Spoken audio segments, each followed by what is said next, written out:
Hi, how you doing? Paul Wakefield here from paul-wakefield.co.uk. Now, I just wanted to make this very short but yet extremely powerful video. I wanted to share a message with you, a message that I was told and a message that I read from my mentor about 2 years ago now, I think. The message is simply about joint ventures and the power and the importance of joint ventures. Now look, I'm going to be reading this, okay? So please bear with us. Obviously, I'm going to be looking away. My reading's not that great, so bear with us. But yeah, it's just very casual video. But I wanted to share this because I think it's very important. So the story. The story itself is called The Story of the 10-Foot Chopsticks. Now, if you're like me, you may have already heard it before, but before I'd heard it, I kind of thought, well, what's 10-foot chopsticks got to do with joint ventures? So anyway, let me explain. Here goes. There was once a gentleman who wanted to check out the afterlife. He'd heard about heaven and hell and wanted to see what both were really like. After all, he thought, if I live the good life here on earth and I get to the afterlife and it's all been some sort of con, I'm going to be pretty peeved. Especially after all the good food he refused to eat because he thought it must be wrong to be so gluttonous. But if it didn't matter, then he may as well enjoy himself and eat as much as he could. So we booked a guided tour to heaven and hell for one day. First, his guide took him to the gates of hell. As he peered through the gates, he saw a marvellous array of mountains of the most wonderful food piled high on large tables for as far as the eye could see. It looked great, he thought. So he wandered through the gates with his guide. On and on they walked, and all the while they were surrounded on all sides of piles of the most wonderful and the most amazing food. This seemed more like heaven to him than hell. Wow! Hell's definitely the place for me, he told his guide. This is incredible. All the food I can eat. What could be wrong with that? Food for eternity. It's my dream, he said. His guide said nothing. However, as they walked into a large hall with a table many miles long, piled up with food, he noticed how all the people sitting around the table were ill, were sick, were skinny. People with little or no flesh left on their bones, moaning in agony at being hungry for the whole of eternity. The man turned to his guide. But I don't understand. There is all the food, and yet these people are starved. How can this be possible, he said. Look more closely, replied his guide.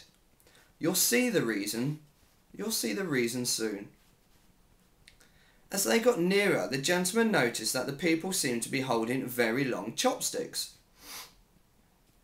As the man looked on, he saw how no one could eat the food.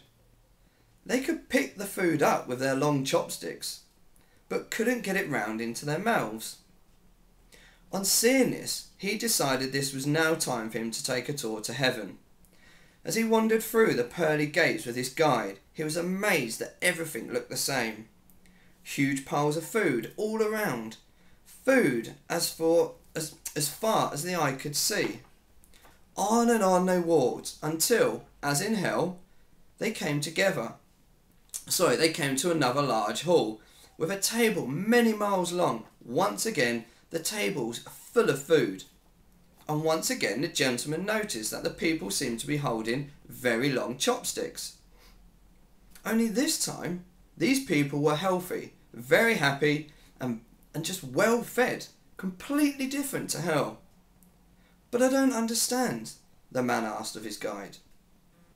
How come everyone here is happy and healthy while everyone in hell is starving?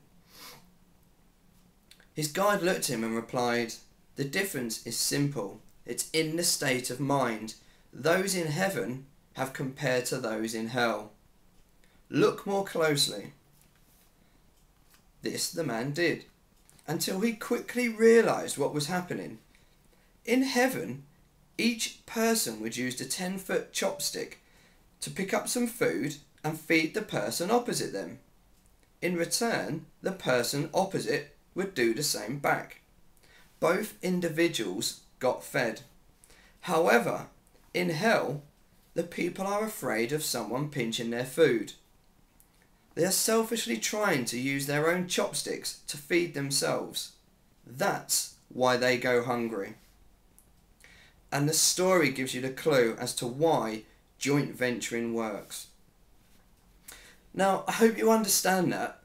It may be something you might want to watch and listen to over and over again, and I hope I read it okay and clear enough. Basically, the moral of the story: when you approach people about doing joint ventures, obviously, clearly you make it worth their while. You might offer them 60, 70, 80% of the profit. You might do a 50-50 split. But there's always something there for both of you. The benefits of that are absolutely massive.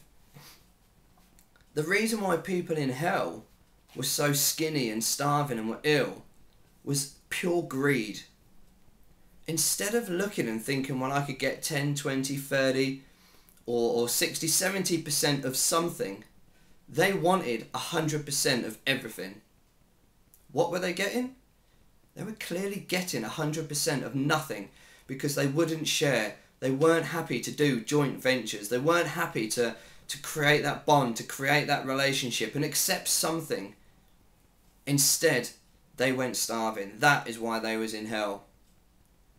So again, I hope that makes sense. I hope you understand that joint venturing is very, very important and can make a big, big difference to your business. Not just now, but in the future. Okay? So anyway, that's me. That's my story of the day. The 10-foot chopsticks. Again, it's Paul Wakefield here from paul-wakefield.co.uk. And I look forward to speaking to you soon. Take care. Have a fantastic week. And I'll speak to you soon. Bye-bye. Bye.